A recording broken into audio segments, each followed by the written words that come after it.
Hey, what's up, everybody? Nick Underhill for NewOrleans.Football, and you're watching The Dot, presented by Map Hours Auto Group. We have reached the second day off of training camp, and the Saints so far, I think, are looking probably even better than expected coming into this. But it is Friday, so that means it is time for the weekly mailbag. And as always, if you are a member of NewOrleans.Football, hit us up, get an invite to our private Twitter community where you can ask questions for this and talk to other Saints fans throughout the week. This week, our first question comes from Coach Lowe, who asks, we have focused on skill positions, but how is the O-line looking, specifically Pete coming back and Cesar Ruiz? I would say to this point, it has been a pretty uneventful training camp for Andrus Peat, which I think is the best thing you can say for an offensive lineman. Really haven't noticed him negatively in any sense. And really, the impact of that game for those players is limited right now, considering there really isn't full contact in these practices. So it isn't like they're getting down the field in the trenches, beating guys up in the running game. So it's a little bit hard to judge, and we should get a better barometer of that during the preseason.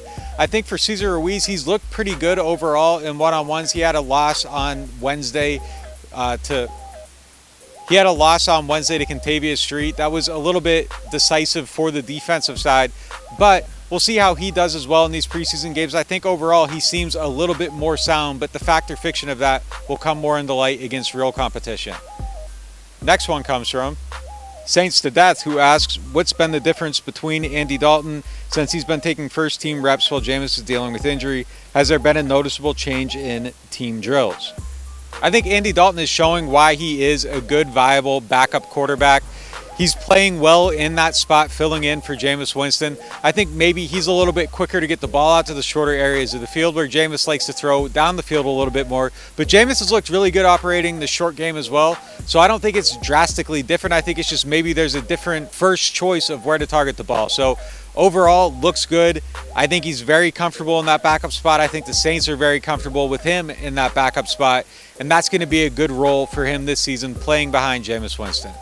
And our last one comes from Kamara's lawyer, who asks, has Trevor Penning seemed to cool down since he was ejected from practice? And have you seen a lot of holds/penalties from him? Really, the only penalties we've seen from Trevor Penning so far are false starts on the offensive side of the ball, and he had to leave and do some push-ups.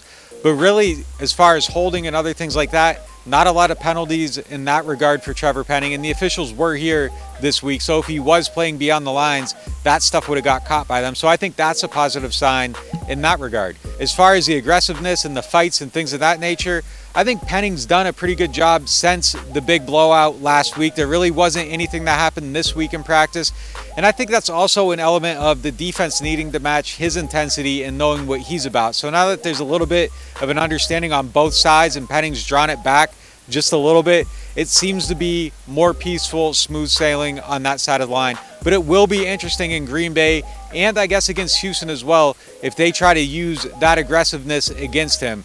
But if it does come out, now is the time for that to happen so that they can teach him and get it corrected before it actually matters. That does it for this week's mailbag. As always, keep it locked to NewOrleans.Football.